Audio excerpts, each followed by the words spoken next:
आज हम कल के टॉपिक के आगे जो हमने पढ़ा था भारतीय सांस्कृतिक विरासत है, लेकिन आज हम उससे आगे पढ़ेंगे भारतीय सांस्कृतिक विरासत के संरक्षण हेतु राष्ट्रीय एवं तथा अंतर्राष्ट्रीय संगठन से संबंधित जानकारी को एकत्रित करने का प्रयास करेंगे। इसके अंतर्गत आर्कियोलॉजिकल सर्वे ऑफ इंडिया या भारतीय पुरातात्विक एजेंसी के बारे में जानने की कोशिश करेंगे। इसके अंतर्गत हम देखते हैं कि यह भारत सरकार के अंतर्गत एक एजेंसी है तथा यह मिनिस्ट्री ऑफ कल्चर के द्वारा निर्देशित या उसके अंडर में ही कार्य करता है। इस भारतीय पुरातात्विक विभाग का काम पुराना इतिहास में जो भी हमारे मॉन्यूमेंट इत्यादि है उसे सर्च करना और उसको उसके रख रखाव तथा उसे संरक्षित करने का प्रयास करना होता है। तथा इसी के संदर्भ में एक 1861 में ही एएसआई का निर्माण अंग्रेजों द्वारा किया गया था, जो कि जिसका डायरेक्टर अलेक्जेंडर कनिंघम बना।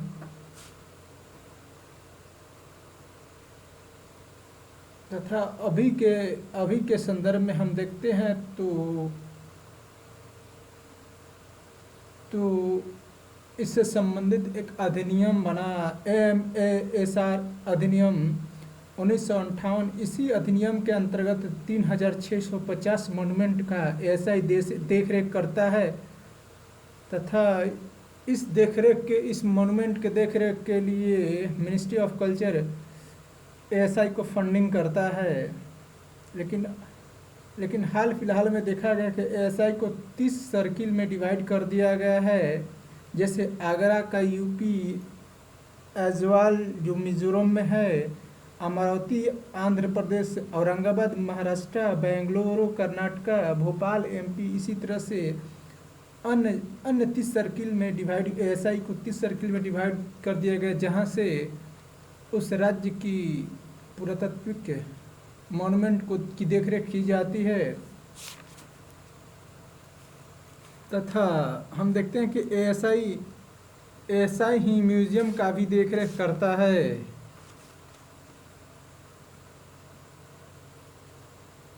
और इसी आधार पर जो भारतीय राष्ट्रीय सांस्कृतिक विरासत है उसकी देखरेख है एएसआई के माध्यम से भारत सरकार करती है।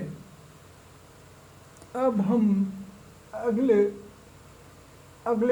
टॉपिक की ओर बढ़ेंगे, एडॉप्ट सांस्कृतिक विरासत स्कीम। इसके अंतर्गत हम देखते हैं कि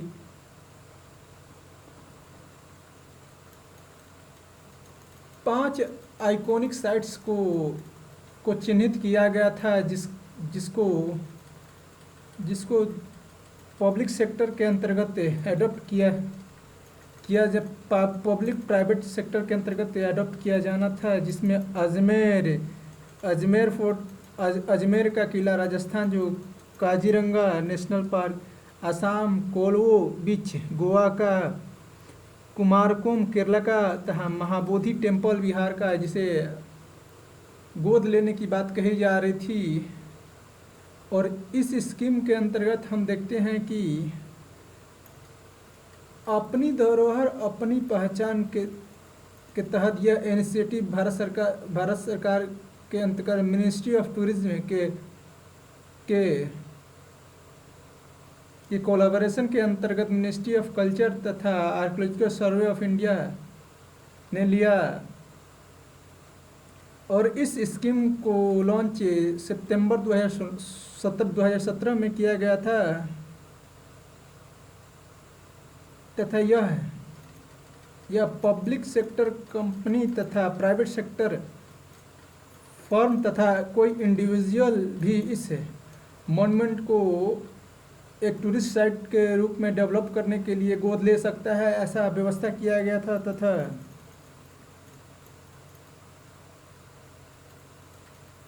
और इस मॉन्यूमेंट में बेसिक बेसिक व्यवस्था सुदृढ़ करना था, जैसे कि पानी पीने योग्य, ईज ऑफ एक्सेस, या कहे ईज ऑफ एक्सेस है, अर्थात जो डिजेबल पर्सन है या सीनियर सिटीजन है उनके लिए अलग से व्यवस्था करना, तथा यहाँ पर सर्विलांस सिस्टम का व्यवस्था करना, नाइट व्यूइंग या कहे लेजर गाइडेड शो का भी व्यवस्था किया जाना भी इसमें सम्मिलित है। तथा इसके बाद हम देखते हैं कि यहाँ पर एक मॉन्यूमेंट मित्रा को भी 5 साल के लिए बहाली किया जाना भी तय किया गया था, तथा यह है जो जिम्मेदारी है उसे कॉरपोरेट सोशल रिस्पॉन्सिबिलिटी CSR के फंड के अंतर्गत प्रोत्साहन देने की बात की गई है, तथा इसी CSR के माध्यम से इन मॉन्यूमेंट साइट्स को डेवलप करने की बात कही जाती रही है।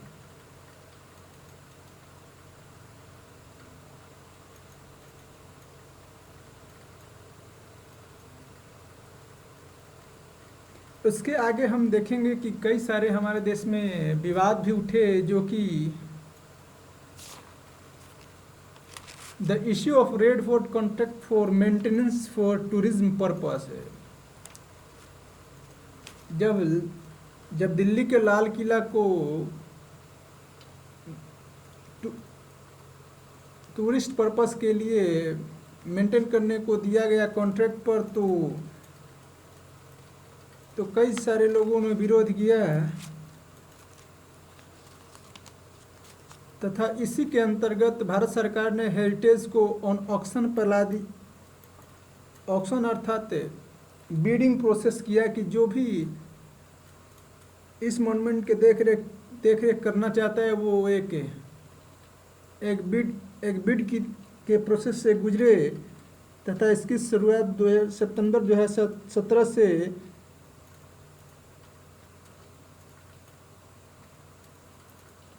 प्रेसिडेंट रामनाथ कोविंद द्वारा शुरू किया गया था।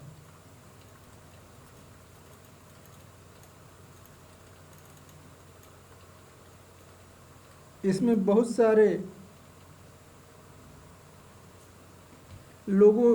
सारे कंपनी तथा लोगों ने भी पार्टिसिपेट किया था।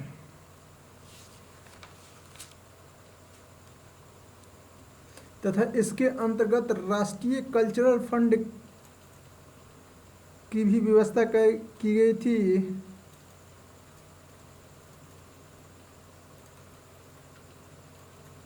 यह पहली बार नहीं है कि भारत सरकार ने ऐसी व्यवस्थाएं की है, बल्कि यह 2011 में भी नेशनल कल्चरल फंड का गठन किया गया था, तथा उसके अंतर्गत 34 प्रोजेक्ट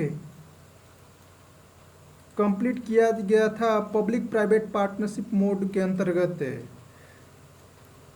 जबकि इस बार जब भारत सरकार ने किया था तो इसका विरोध करने की कोशिश की जा रही थी। इसी तरह भारत के टूरिज्म डेवलपमेंट कॉरपोरेशन जो है वो कुतुब मीनार को पायलट प्रोजेक्ट के तौर पर 2012 में अडॉप्ट किया था, तथा गुजरात के oil and natural gas corporation ने Ellora caves, elephant caves, Golconda forts, Mamallapuram red forts and Taj Mahal, इन सभी को भी इसी आधार पर कॉन्ट्रैक्ट बेसिस या बिडिंग प्रोसेस के थ्रू टूरिस्ट स्पॉट डेवलप करने के लिए दिया गया था।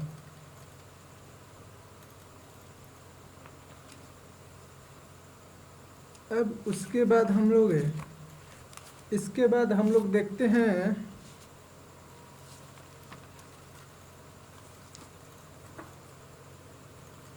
शहरी विश्व सांस्कृतिक फोरम, इसके अंतर्गत हम देखते हैं कि इस फोरम का निर्माण 2012 में 8 सदस्य देशों द्वारा किया गया था,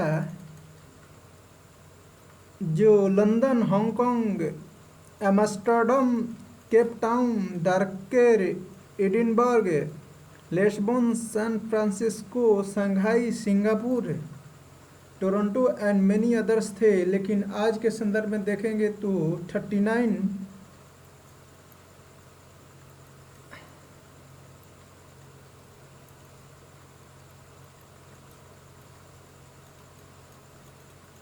39 ऐसे की सिटीज़ हो गए हैं, जो कि 39 ऐसे सिटीज़ का जिक्र आता है जो कि वर्ल्ड सिटी कल्चर के रूप में चिन्हित किए गए हैं। अगर हम भारत में देखते हैं तो 2021 में दिल्ली सरकार के अंतर्गत WCCF को ऑर्गेनाइज किया गया था, या इस फोरम को इस फोरम द्वारा इस फोरम का दिल्ली में आयोजन किया गया था, तथा इसमें 43 मेंबर सिटी पार्टिसिपेट किए थे। तथा इस 2021 का कल्चरल फोरम का थीम रहा था द फ्यूचर ऑफ कल्चर, और यह वर्ल्ड सिटी कल्चरल फोरम अपना एक रिपोर्ट भी जारी करता है, जो कि हर 3 साल पर अपना रिपोर्ट जारी करता है, और अंतिम रिपोर्ट 2018 में जारी किया था, तथा फिर जब 2021 में इसका सबमिट हो रहा था तो 2021 में भी इसका रिपोर्ट हर 3 साल के अंतराल पर जारी किया जाता था। और ये वर्ल्ड सिटी कल्चरल फोरम का आयोजन 3 दिवसीय होता है।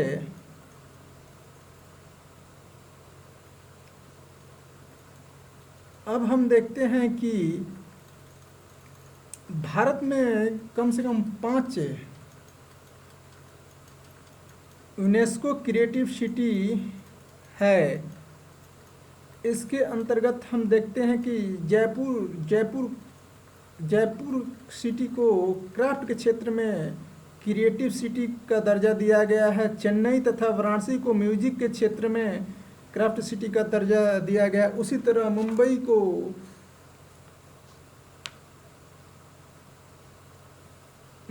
को फिल्म उद्योग के संदर्भ में मूवी के लिए क्रिएटिव सिटी का दर्जा प्रदान किया गया है।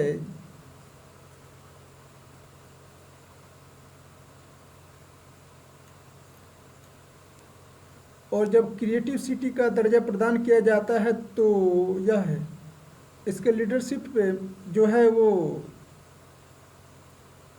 उस क्षेत्र से संबंधित विचार, तकनीक तथा चुनौतियाँ तथा इससे संबंधित कल्चर तथा कला के बारे में आदान प्रदान करते हैं, और तथा उनको और रिच करने का प्रयास करते हैं।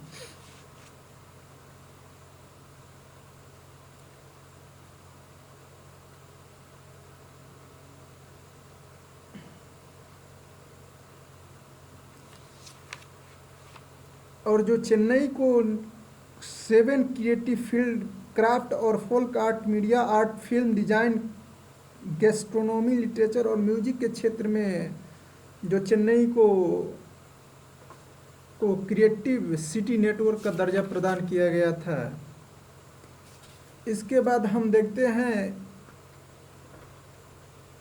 Intake, Indian national trust for art and cultural heritage.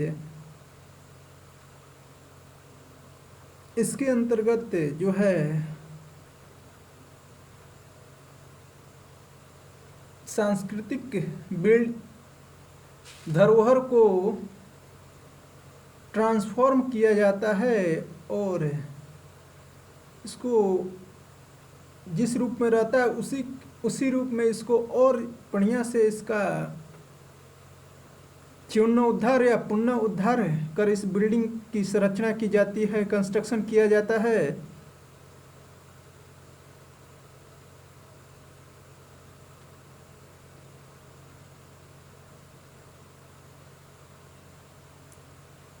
तथा यह जो इंटेक है एक नॉन प्रॉफिट चैरिटेबल ऑर्गेनाइजेशन है जो कि भारत में कल्चरल हेरिटेज को संरक्षित करने का प्रयास करता है। तथा यह इंटेक 1984 में इस्टेब्लिश किया गया था, जो कि इसकी registration society under society registration act 1860 के अंतर्गत किया गया था। इसका हेडक्वार्टर न्यू दिल्ली में है तथा 2007 में यूनेस्को ने इसे ग्रांट किया था स्पेशल कंसल्टेटिव स्टेटस का दर्जा प्रदान किया, 2007 में इसे प्रदान किया था। तथा इसी तरह UNESCO world capital of architecture का भी निर्माण करता है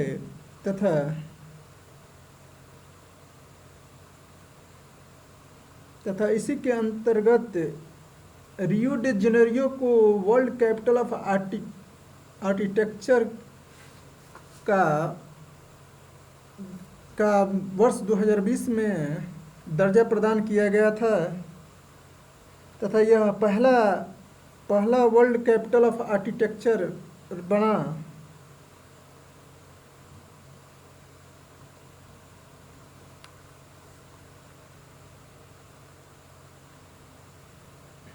तथा इसके अंतर्गत हम देखते हैं तो यह यूनेस्को तथा यूआईए द्वारा लॉन्च किया गया था 2018 में। वर्ल्ड कैपिटल आर्किटेक्चर इनिशिएटिव की शुरुआत 2018 में की गई थी तथा यह एक अंतर्राष्ट्रीय फोरम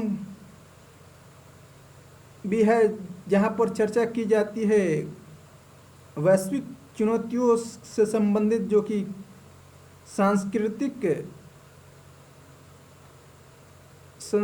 सांस्कृतिक धरोहर तथा जो शहरी प्लानिंग है उस क्षेत्र के कंस्ट्रक्शन या आर्किटेक्चरल डिजाइन से संबंधित उसकी चर्चा इस फोरम में की जाती है। तथा UNESCO also host the UIA world congress and event take place every 3 years। इसका भी ऑर्गेनाइजेशन हर 3 साल में किया जाता है। अगर हम UIA international union of architects से संबंधित कुछ जानकारी जानना चाहेंगे तो यह भी एक नॉन गवर्नमेंटल ऑर्गेनाइजेशन है जिसको रिकॉग्नाइज यूनेस्को ने किया है तथा यह केवल architectural union operating at the international अंतर्राष्ट्रीय स्तर पर आर्किटेक्चरल यूनियन ऑपरेट करता है तथा इसका निर्माण तथा इसे बनाया गया था लॉसियाना स्विट्जरलैंड में 1948 ईस्वी में तथा इसे राष्ट्रीय स्तर पर आर्किटेक्ट के संदर्भ में इसका निर्माण किया गया था ताकि हर राष्ट्र में एक नया ढांचा तैयार किया जा सके तथा उस देश के आर्किटेक्ट में जो भी महत्वपूर्ण योगदान है वो दिया जा सके। धन्यवाद।